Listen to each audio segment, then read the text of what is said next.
Hi there, my name is Kay Moon and I'm a twin soul channel and Western astrologer. And this is a video about the new moon in Scorpio for twin souls occurring on November 4th, 2021 at 5:14 p.m. If you happen to be on the eastern seaboard of the United States, please check a time zone converter for your local time. This new moon occurs over here at the 12th degree of Scorpio. You can find it there in stark opposition to Uranus. With this Uranus moon opposition, this moon comes with a lot of surprises, secrets coming out, people who may not have had your best interest in mind getting exposed at this time. There could also be a lot of sudden change in the world of both relationship and living circumstance, sudden change in the world of emotional reality and emotional experience as well. There's a lot of pressure here with this new moon forming a T-square with Saturn, and this pressure requires that we lean in to the energy of Leo. This energy of Leo provides a demand and stability in our sovereignty in order to anchor the energy of this new moon and anchor the change. It also provides a lot of support for our creativity if we are willing to lean into it and facilitate our own, I guess you could say, Noah's Ark, so to speak, or our own ark for the changes and transformations that are coming with this new moon in Scorpio. The overall theme of this new moon has to do with letting go, which has kind of been it's a thematic throughout the last 90 days. If you've been listening to the Lunation reports for the last 90 days, there have been strong Plutonian influences for each new moon and full moon, and this one is no different. This is the new moon in Scorpio, which is ruled by Pluto, and Pluto here, it's making a very loose, wide, you could say, sextile to this new moon. However, it is playing a significant role in its conversation here with Mercury as well. So change is a bit of the order of the day with this new moon in Scorpio, and I go into full detail about that in the Lightworker energy update. So if you're experiencing a lot of flux and a lot of change, both in your connection with your counterpart and in your third dimensional world and your spiritual world and emotional world, my strong recommendation would be to have a listen to that, as it will help illuminate and validate some of the experiences you may have, and then share guidance on how to work with the energy so that the energy isn't working you. Okay. There can be, I think I've mentioned, sudden ending. Some of you may be moving. A lot of dissolution of things that previously existed. It can happen almost overnight. Previous states of existence can happen overnight. And this is thematic of this new moon in Scorpio, as Scorpio does govern the resurrection cycle. It's important to remember that the resurrection cycle always starts with a death. It starts with an ending. And because it starts with an ending, that part of the process can be challenging, but it's important to remember that the afterlife process does bring us to neutrality. It helps us integrate the lessons of the completion, and it sets us up to step into the rebirth. So know that a rebirth will come in the fullness of time with this energy. Let's get into some of the energies that's just divine counterpart stuff, which is only like a third of the story. Like I said, the full story is over in the Lightworker energy update. So my recommendation is to have a look at that. This is just a bit of an overview of just what's going on in divine counterpart energy in the context of the fuller story. So this started at the full moon in full moon in Aries, new moon in Libra last month. There's a coming together of divine counterpart energies, Juno and Jupiter, in the world of the sextile being the least of the harmonious energies. So the benefit of this harmonious energy is only available when both parties reach for it, when both parties work for it, when both parties are interested in cultivating it. If there's any element of, opted out, checked out, blaming the other person, excusing oneself from participation, distraction, the benefit of this energy is less easily realized and bestowed in the third dimension. This energy remains in harmony through about November 10th or 11th. And after that, they move toward more complex minor aspects through all of 2022, when the divine feminine finally moves out of Sagittarius, where she's been all year, and into Aquarius, and when the divine masculine moves into Pisces and Aries for 2022. So all of that to say,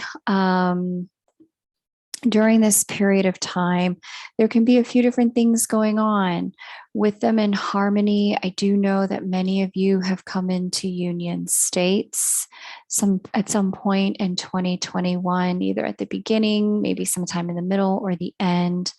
The union states could be anything. I did a video about that included a discussion on 4 different types of union that can happen at any stage of your journey. They're not steps. You don't have to do them in any particular order, but you can have a look at the union window video for 2022 and 2023, where it goes in detail about this different types of union that can occur.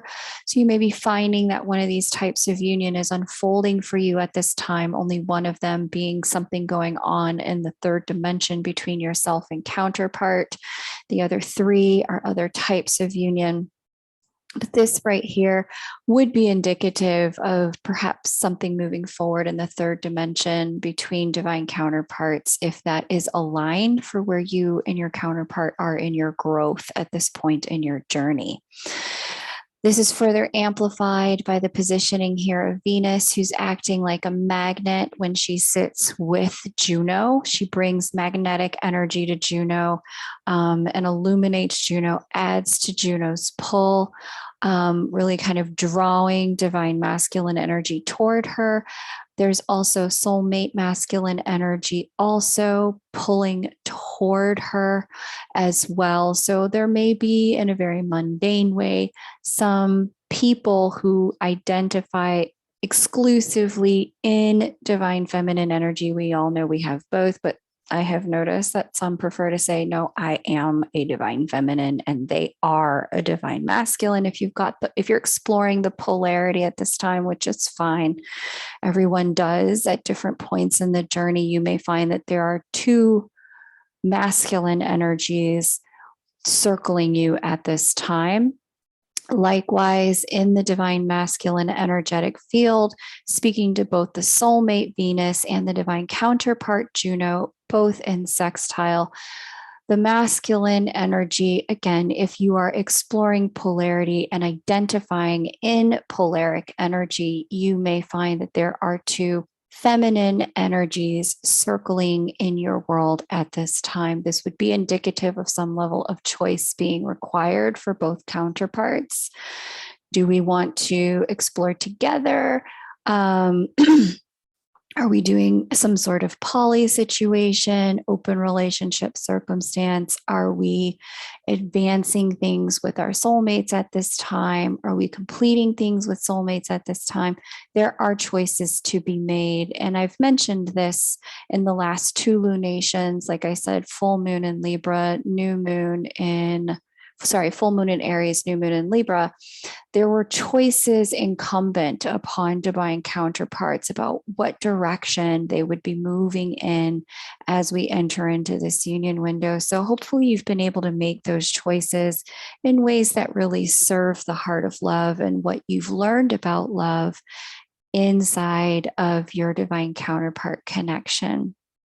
is when you become initiated as a divine counterpart and meeting a divine counterpart. You do become an initiate in the way of love, and it does demand that you take into consideration much more than you probably ever would have before you met your divine counterpart when it comes to your choices in the world of love and relating. So, as you integrate these lessons, this particular moment of choice is illuminating who are you and what is it that you stand for. I want to speak for a moment to some of the energies of this union window for those who are dealing with people who are not kind of singular divine counterparts. Let's say you are married or living with or co-parenting with a soulmate, male or female, it doesn't really matter. Both divine counterparts, as I mentioned, are speaking to soulmate energies just as loudly at this time as they are speaking to one another. This is indicative in the third dimension of, for some of you, having strong connection to soulmate, strong connection to twin, and perhaps being in a place of being torn about what to do. This isn't necessarily something I always address or talk about in a really direct way, but the planetary energies kind of behoove me to just, talk about this and provide whatever kind of guidance is in me or channeling through me to share. So like I said, we have Juno here speaking to Mars and to Jupiter, soulmate and divine counterpart, respectively, via the energy of a sextile. Sextiles are not the easiest energy. It requires our effort to get benefit. Then we have Jupiter speaking in sextile to both Venus and Juno over here in Sagittarius. And so as you're considering, and I frequently end up reading for people who are married to a soulmate, but in love with a twin, or living with a soulmate, but wanting to make something happen with a twin, or co-parenting with a soulmate, but the twin is in the vicinity and circling. And so if this circumstance,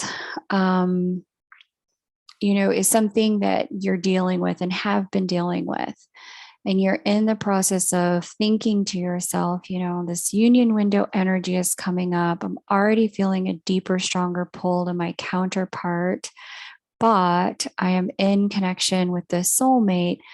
What do I do? How do I navigate this? I want to talk about some things to consider as we look at the energies of this lunation, because this lunation and the last several really have spoken significantly of endings, completions of cycles, the turnover of events.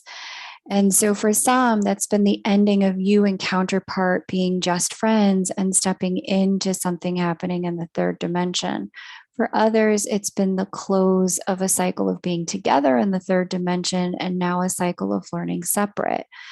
And then there's been everything in between. But for those of you who are tethered to a soulmate and simultaneously tethered to a twin and trying to figure out, what do I do?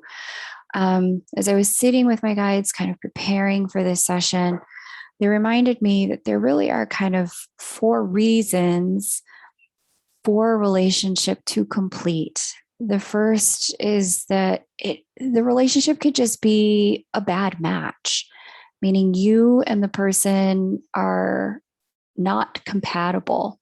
You weren't compatible before, you're not compatible now, and you've gotten to a place in your growth and development where you're really clear now that the incompatibilities cannot be overcome. They can't be worked through or massaged or glossed over. And there's not an amount of workaholism or avoidance or, covering it up with an addiction or some other coping mechanism that can make being in an uncompatible circumstance tenable any longer.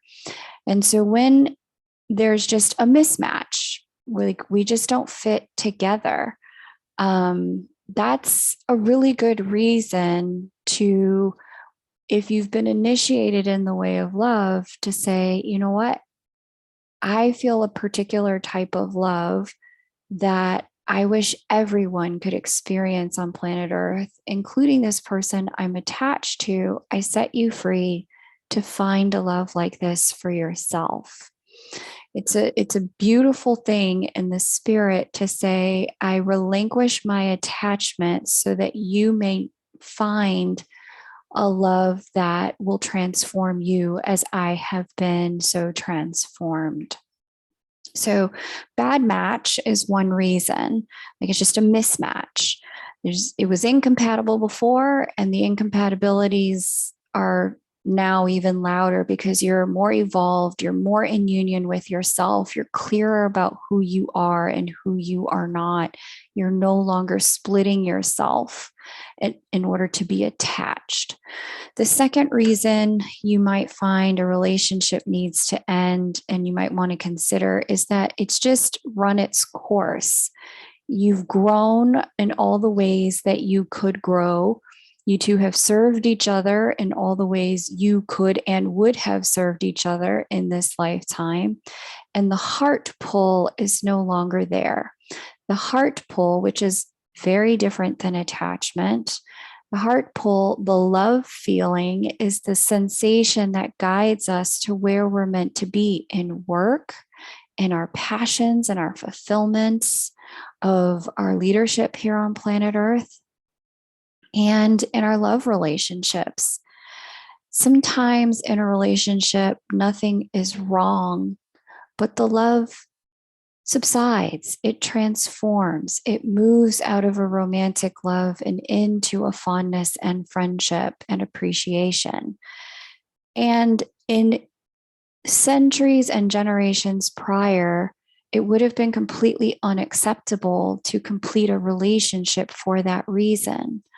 Relationships were really predicated on the dependency between men and women to procreate and to financially survive here on planet Earth. In recent years and decades, that necessity and requirement to cohabitate for survival has started to come to completion. And as the human being has evolved, so too has our need in the world of relationship. Rather than a survival mate, we are looking for a soulmate, someone whom we can continue to grow with.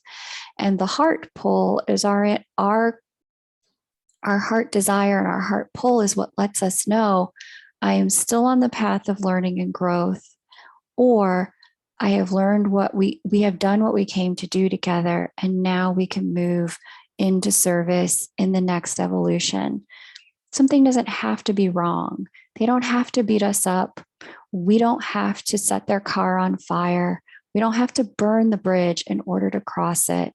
It can just be a simple recognition we've done what we came to do, and our souls will not grow any further until we have relinquished this. And it's okay to say goodbye in amicability and peace if that's the case. Sometimes we can and do outgrow our romantic attachments. And at those times, it is time to relinquish the attachment and surrender the attachment to a greater love, especially if you've been an initiate on the path of love and you know you are actively in love with someone else, as in your divine counterpart. Something may happen with the counterpart or not, but if you truly have the fondness, friendship, appreciation, and friendly love for the person you're married to, once again, it is a kindness, it is a compassion to surrender the attachment to the altar of love, that they may find the love that you now know. Okay. Outgrowing the relationship and the relationship being incompatible, there is nothing to do about that. Those are circumstances that cannot be fixed, healed. Those are circumstances that cannot be patched together. And so, however, the next two things are things you can do something about. And so if you are one of these people who is dealing with, both twin and soulmate, here's some things to consider before your departure, if departure is in fact what you are considering, so that you can be in a place of doing it from a really conscious place in your soul.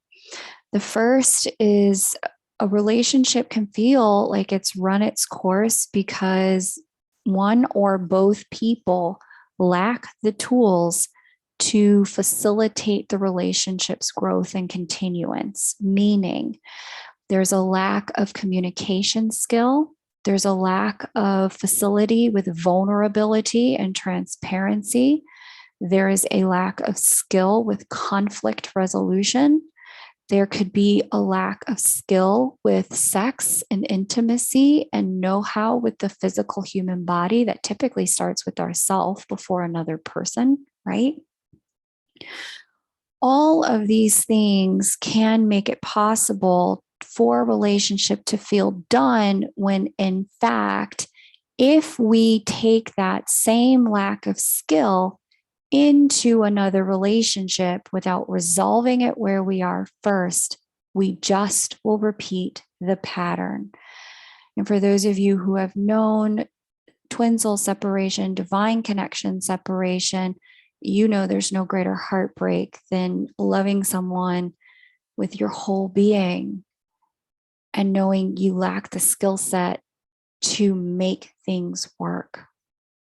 So, and that you two must go into separation because of that. So if you know that there could potentially be a gap in the skill set, before departing the relationship and calling it quits with your soulmate and, casting off to, twin soul la la land with the union window, which may or may not yield some sort of third dimensional union for you and your counterpart. I can't promise that for anyone.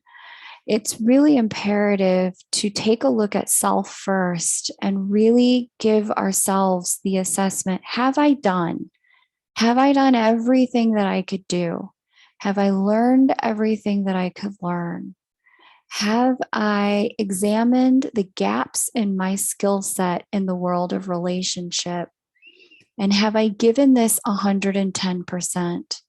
Because the one thing you don't want to have happen is you exit this relationship, perchance with soulmate, to move towards your twin soul only to either repeat the same lack of skill set, or you exit it and then regret it because you've grown now on your own only to see, wow, if only I had known X, Y, or Z about how to communicate, how to be vulnerable, how to be present, how to work with my shadow before exiting that relationship may have had a chance. And so the self-examination piece is really critical because not having the right tools is a fixable problem. There are plenty of coaches, plenty of books, plenty of therapists that can help you.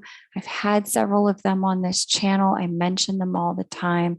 So if you know a lack of skill is part of the reason the relationship is struggling, arm yourself with the correct tools to find out for sure if the relationship is done or not, or if we're just unskilled in this area and we can grow together still. The fourth and final thing that my guides were kind of mentioning to me, they were like, talk about this, is in the world of relationship, it can feel like a relationship is done, and it may actually not be done simply because one or both parties are feeling like their needs aren't getting met. And this is a fixable problem.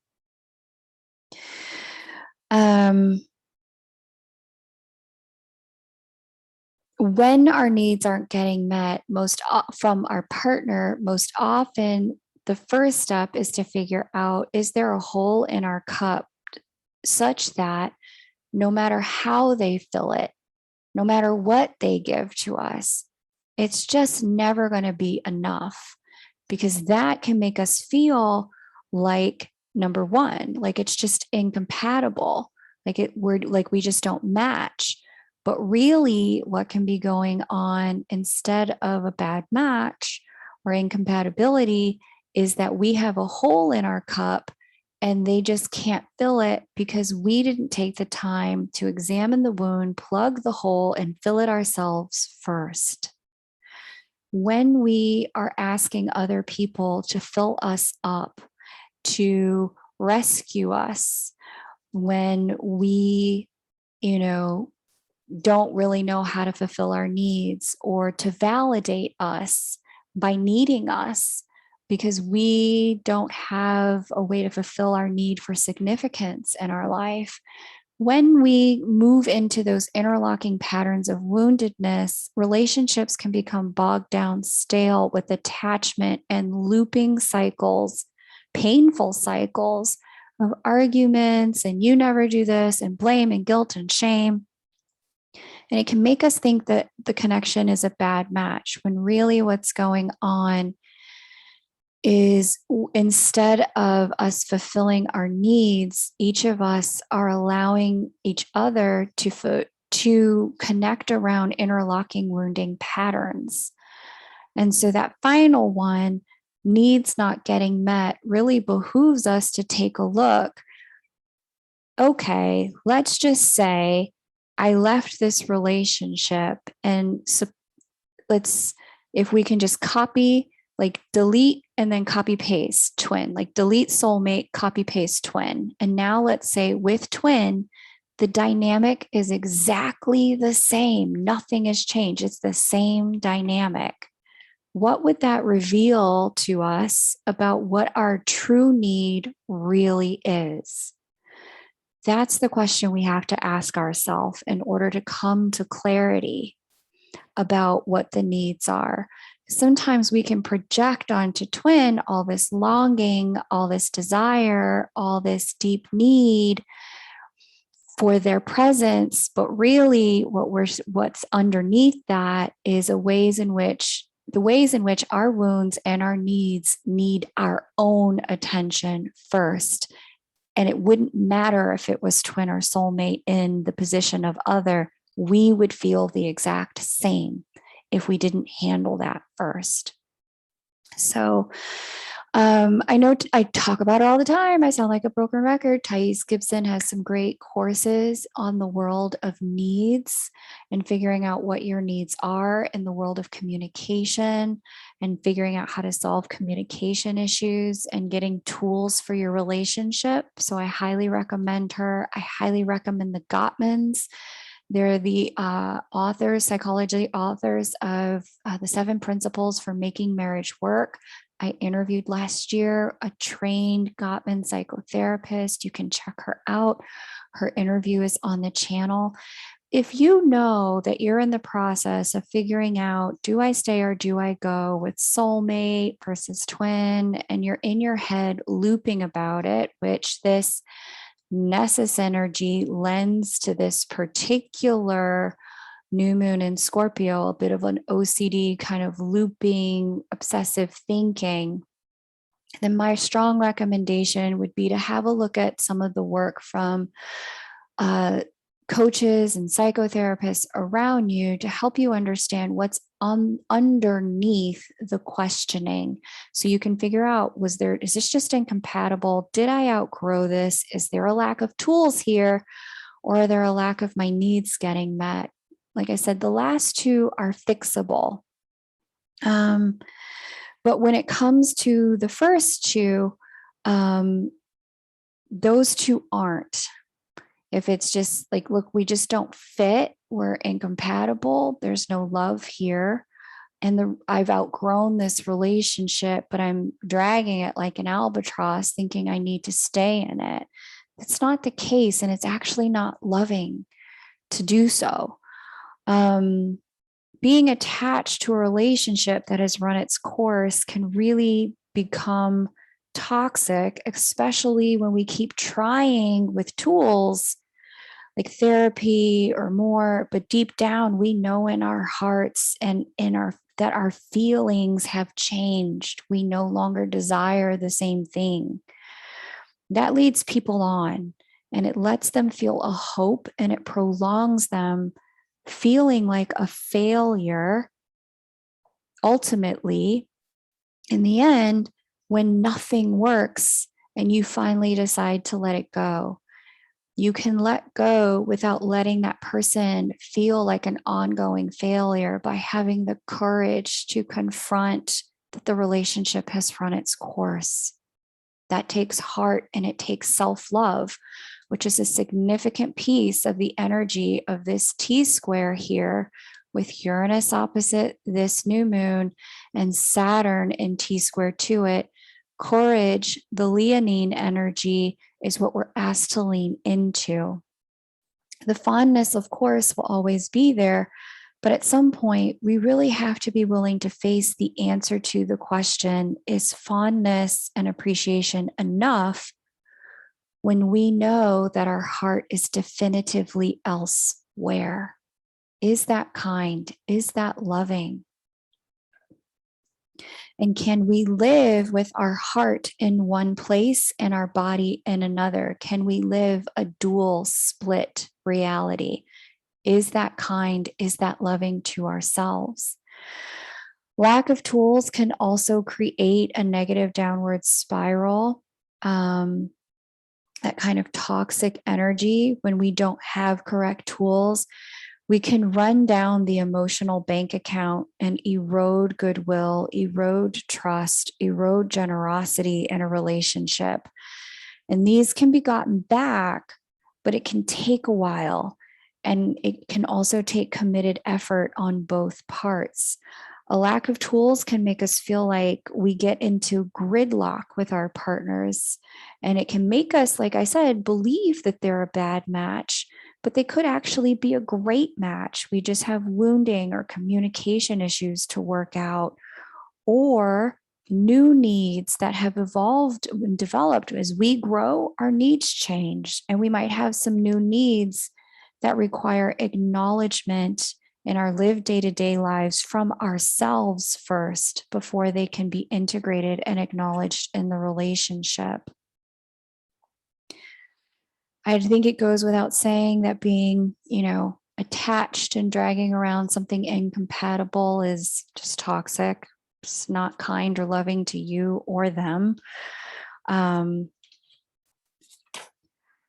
so before really leaving or ending a relationship, because there's been some strong ending energy the last, I'd say, 3 to 4 lunations as the twins roll into this union window. So for those of you who, and there's the last 2 to 3 lunations, there's specifically been strong soulmate energy running in tandem with the divine counterparts, both counterparts. So it's just important to have these conversations with ourselves as the union window opens. If you're one of these people who's like, yeah, I know I have to do it because the union window is open, take a beat, breathe, contemplate for yourself. It's really critical to understand why you're doing what you're doing, as you may have any combination of these 4 things going on. It's also really critical to have the courage to be honest with ourselves about what the truth is. Sometimes the truth won't become clear until after you've worked out the 2 fixable things: not having our needs met or not having the right tools. If you can get the right tools and the needs met, and then the relationship still doesn't feel right, then it's like, okay, now I can leave with a clear heart and clean conscience because I did give it 100. Okay. These 2 things are a practice in actualizing love and making love real in the present, starting with our self-love, And this way, we don't repeat the same old patterns with a brand new person. And we take accountability for our needs instead of looking at the relationship and the other person and falsely believing, well, they're not fulfilling us, but this other person can. No one can fill a cup that we're leaving empty and ignoring the hole that's in it. It's our job to patch the hole and fill the cup first. All of that to say, as that it's so critical that we do our own work, that we listen to our own discernment about our connections, and that we remain personally accountable, responsible, and conscious about what's happening in our connection. Because when it comes to reading this stuff in the stars and what's going on in collective energy, even in what's going on in your own astrological charts, the reality is it's more important that you recognize that the stars are not going to move you this way or that way. Don't use them to dictate a destiny. You are not at the mercy of your astrology. They're simply guideposts to make navigating our lessons easier. Okay. Now, I say this in summary to say, I've been having sessions with people since I shared the union window energy and update of 2022 and 2023 who've been wanting to know the answer to the question, is this my union window? Look at my chart. Tell me, are we going to come into union? Is this destined? And astrology doesn't work like that. Life doesn't work like that, especially not for people who, once you've been activated with divine love, you actually have a much higher quotient of not only sovereignty, but your creatorship abilities intact, a much higher ability to wield with your free will destinies and outcomes that are based on your own inner authority, as opposed to anything the stars could or would say.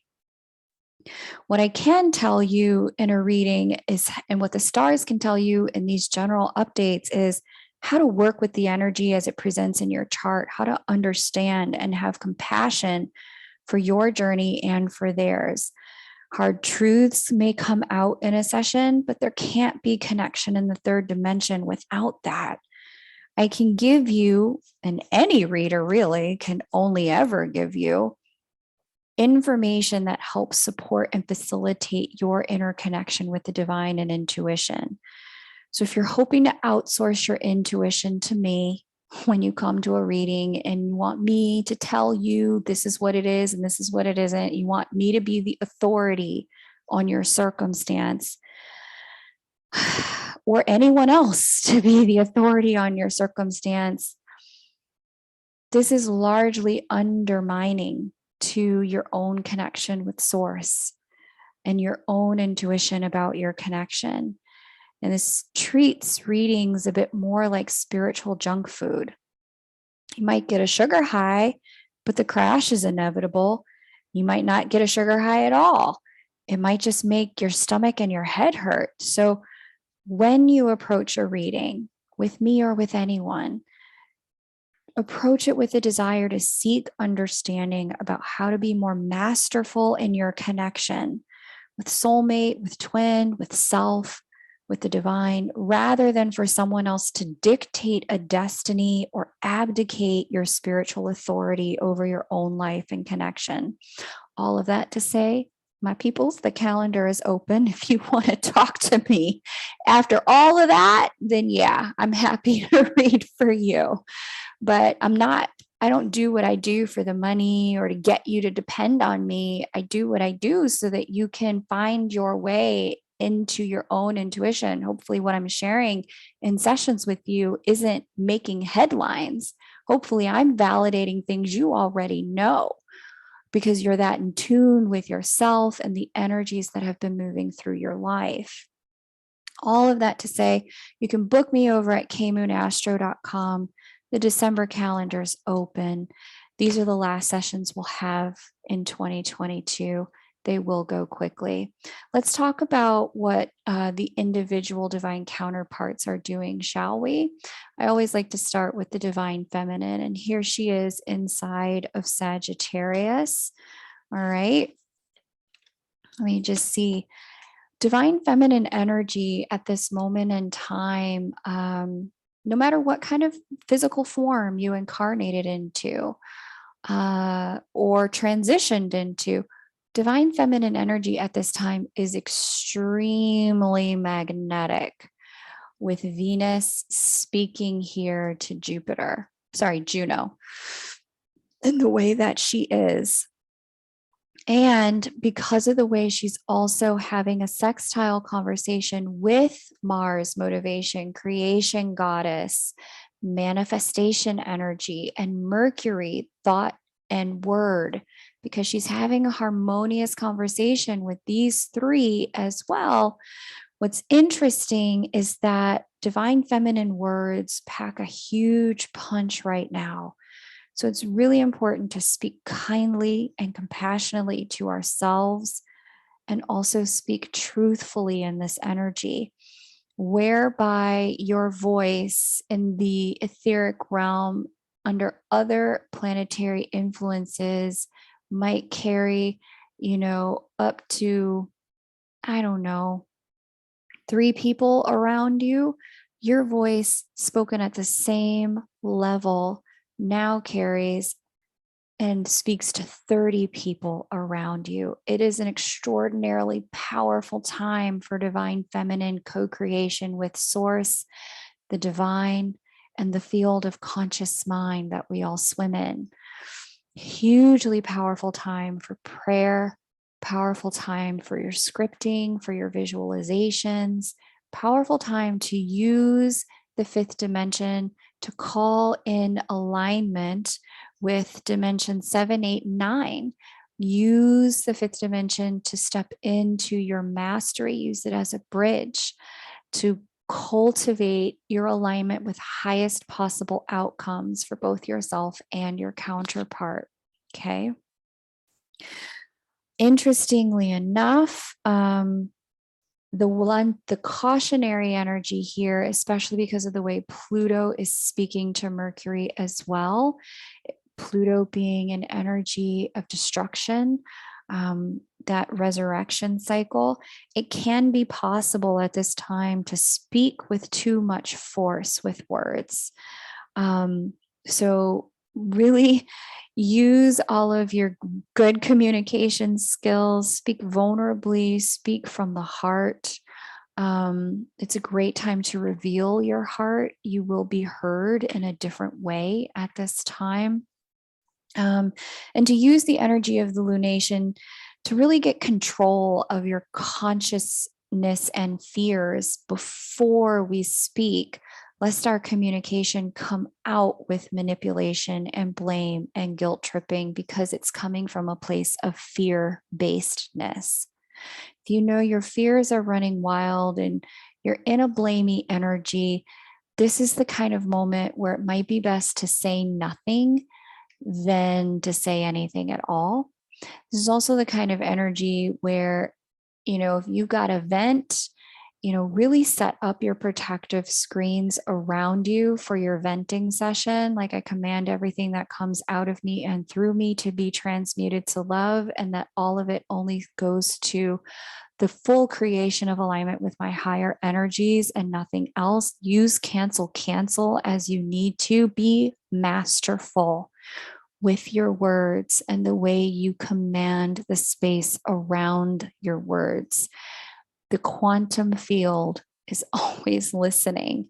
And especially now, we have a strong energy of thoughts becoming things in particular as they come through divine feminine energy. Okay. Mars speaking to the divine feminine, as I mentioned, can be indicative for some of you, a soulmate in the picture. And she's also speaking to Venus by conjunction. So this could be a soulmate of either gender, or both genders, totally possible for divine feminine at this time. But in a much broader sense, that's less about humans in the physical form. This combination of energy infuses a passionate flow of energy into divine feminine fields. It's a deeply clarifying, deeply enlivening, super turned on energy for the divine feminine as she's thinking about what's next in her life. There is still this energy of Neptune in conversation with divine feminine energy right here. That Neptune indicates a little bit of detachment from connection, whether that detachment be from soulmate or detachment from twin. There could be a little bit of a hyper spiritualization going on right now, or a bit of a spiritual bypass at this moment in time, in her desire to seek self more than the connection, more than any connection. But there can also be a deeper spiritual awareness of the connection and its significance.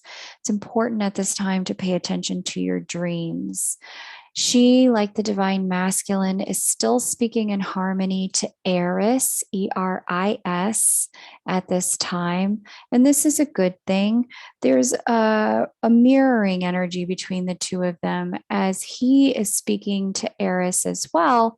This Eris energy gives both counterparts an opportunity to experience their own resentment, where they feel left out of the good parts of life, where they feel entitled to more, and for once to stop self-sacrificing and take it, go get it, get into sovereignty with this new moon and create it, cultivate it. And so I like that Eris energy. Most of the time, Eris can really bring up a lot of our shadow self. However, under the light of this particular new moon, that shadow self is serving the purpose of helping us get out of circumstances that we outgrew likely a long time ago, and allow things to come to an end that weren't serving us to begin with. Let's get into what Jupiter is doing through that connecting energy. As I mentioned, that Eris energy is something that he is speaking to, and that is very positive at this particular lunation, because there's been an ongoing theme this year for divine masculine energy about learning how to do for the greater good without excluding self, without falling on one's sword, instead of being out here figuring out how can I self-sacrifice enough to be a worthy man or a worthy woman. This is about learning how can I see and recognize my own worthiness simply because I am a divine being, and how can I include myself in the whole? How can I, instead of dying for something, how can I live for something? What's worth living for? And what do I need to change in my life so that my life is no longer based on these patterns, these crucifixion patterns, these Christic patterns of self-sacrifice, and instead have my life be about what I'm willing to live for and cultivate. So this Eris energy that's been in conversation with divine masculine most of the second half of this year, as well as now the divine feminine, is really giving both of them the opportunity to understand relinquishing those habitual patterns of self-sacrifice, and that sacrifice is the way to worthiness. It's not, it's the way to death. And it's time that we start to learn how to play both and, instead of playing either or with other people. Okay. There is a new relationship beginning for divine masculine energy, as divine masculine energy is speaking both to Venus and to Juno at this time. A lot of seeds may have been planted as we walk into this new moon energy. Seeds being planted may take time to see roots, even longer to see shoots, and triple that time if you want to see flowers and fruits. It's so important to understand that sometimes you may not see the change on the surface, but you can trust that the change is happening inside of you. So if you felt at this time divine masculine energies, there's change happening internally. You're changing, you're recognizing something's different about you. You don't quite know what it is yet. Trust that in the fullness of time, you are going to be able to see it with crystal clarity. This particular energy does lend itself for some divine masculines, as I said, as a choice perchance between soulmate, Venus, and divine feminine, Juno. But in addition to that, it also can lend itself to being magnetically pulled toward divine feminine energy as Venus just enhances her in this configuration. Okay. Outside of just kind of what are the human bodies doing, I had been reporting this can actually be an energy of divine masculine energy starting to come into clarity, wisdom, and truth about divine connection with self, with source, with his own mission, and or potentially with counterpart. It's a very unifying energy for divine masculine energetic fields coming into union with self as he completes the cycle in Aquarius this year. Notice he's at the 22nd degree. It's a very stabilizing degree, that fourth sign. There's a lot of emotional truth here at this particular new moon. That 4 relating to the fourth sign of the zodiac, Cancer, emotional truth, new moon in Scorpio, water, water.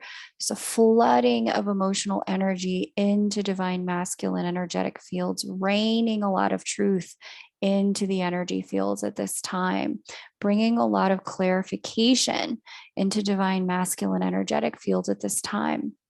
And so, in your own divine masculine energy, again, regardless of what body you incarnated into or are transitioning into, you may find that your own masculine energy may need, with this new moon, a time out, a time to integrate, a time to rest, a time to relax, a time to allow yourself to see, okay, what's done? What can I no longer control? And where can I step into this sovereignty energy of this new moon that this T square is requiring us to lean into in order to get the benefit of this new moon? Okay. I mentioned in some other videos, it's kind of been here all year, that there could have been some really challenging energy with a mother figure this year. This could be a baby mama, a bio mama, an adoptive mama, some kind of mama, some challenging energies for divine masculine energetic fields having to do with a mother energy. I am happy to finally report that this energy has finally faded in divine masculine energetic fields. It looks like divine masculine energy is moving forward out of the trining energy with this more manipulative energy that I've been seeing all year. And so if there's just been stuff you've needed to resolve in this way, the best thing that I can say in your own divine masculine energetic field, again, it doesn't matter what body you're in, but if there's been manipulation around children, manipulation around being a child to a parent, and having that parent manipulate you, this whole year for our masculine energies internally has been about learning how to step out of being participants in other people's manipulation of our energy, learning how to put an end to letting other people strong arm us into doing their will and leaving ourselves out of the equation. It's been a lesson in learning how to end, like I said, those self-sacrifice patterns. But what this is doing for whomever the mother figure may have been in your world is it's giving her the opportunity to step into her own sovereignty. If she can't codependently lean on you, that means she has to independently cultivate her own self-reliance. She has to cultivate her own ability to navigate her own course. And this would have been really challenging for divine masculines who have the wound of the rescuer saver or the wound of needing to be needed in order to feel significant and validated, because this particular year would have brought forward an opportunity to get that need met, but it would have brought it forward in a very shadowy, manipulative way that would have given divine masculine energy pause. Am I okay with this? Is this how I want to live? Is this even helping her that I would behave in this way? And her could be, it doesn't even have to be mom figure. You could be a working mom with a stay-at-home dad in this circumstance, and the dad could be kind of milking your emotions in order to get you to do certain things in the relationship. And that dynamic could have been playing out that way. It's more of just whomever the caretaker energy was the one leaning into and manipulating divine masculine energy fields. And this was a strong lesson this year for divine masculine energies, learning how to relinquish codependency patterns where children were involved so that you could step into patterns of understanding who am I when I support other people to step into their sovereignty versus when I foster patterns of codependence on me. We all do much greater service in the name of love to people we care about when we foster their independence and their interdependence and their sovereignty and their creativeness than when we foster their reliance on us. So that pattern seems to be coming to a sharp ending here, which is, it's nice to see, although I'm sure it's hard, but it's been a necessary learning to be in the place of interdependence and sovereignty, both for said mother figure, whether she is a parental figure to you or a co-parenting figure with you. It's been a necessary step in their journey as well to learn how to be more self-reliant. So that's finally faded. Hallelujah. Good growth all around for everyone. And there's this energy here of Jupiter speaking to Vesta. This is a square. And this is putting a real strain on commitment energies in divine masculine energetic fields because it's a square. This would bring forward commitments that do at this time need to come to a close, need to come to a completion so that divine masculine can finish the final degrees of Aquarius and move into Pisces. This is an energy of me realizing where commitments have run their course, where keeping commitments actually undermines love. It doesn't actually serve love, where keeping certain commitments actually facilitate undermining other people's sovereignty and is not for the greater good of all, but instead is an energy about codependence and toxicity and attachment. So with this square, you may find in your own divine masculine energy field, again, no matter what body you incarnated into or you're transitioning into, you're recognizing toxic attachments that are held up through the politics of honoring commitment that actually doesn't honor your commitment as a sovereign soul. It instead undermines you and another person's sovereignty. And so that revelation would be coming to light with this Uranian energy opposite this full moon with Jupiter speaking to Vesta in this square from these particular two signs. Okay. So ending patterns of non-working commitments that require divine masculine self-destruction in order to survive, those are starting to come to completion, or the energy should be at this point. For some, this is going to squarely be about money and confronting where we've had commitments of the heart that are purely financially based, and either because both funny, Scorpio is about investments and Taurus is about earned income. and using our money to prop other people up, recognizing where that's no longer a serviceable way to live. It's not doing them or you any good because it's fostering a codependency. So the question then really becomes about, are we going to fulfill on these, or are we going to cut losses and wrap these up? For some, this is going to, like I said, be about investments or home. But this will be a moment of recognition of the spiritual and emotional toll of selling your heart in order to save yourself some money or save yourself some cash, or to prop up a hole in your ego, fill a hole in your ego. So for some, this is going to require a relocation that may feel sudden, but wouldn't actually be all that sudden. This relocation would have been brewing almost all year with some of this energy. But this particular new moon may bring things to such a head or such a crescendo that a relocation is unavoidable, or a decision about a relocation is unavoidable at this time.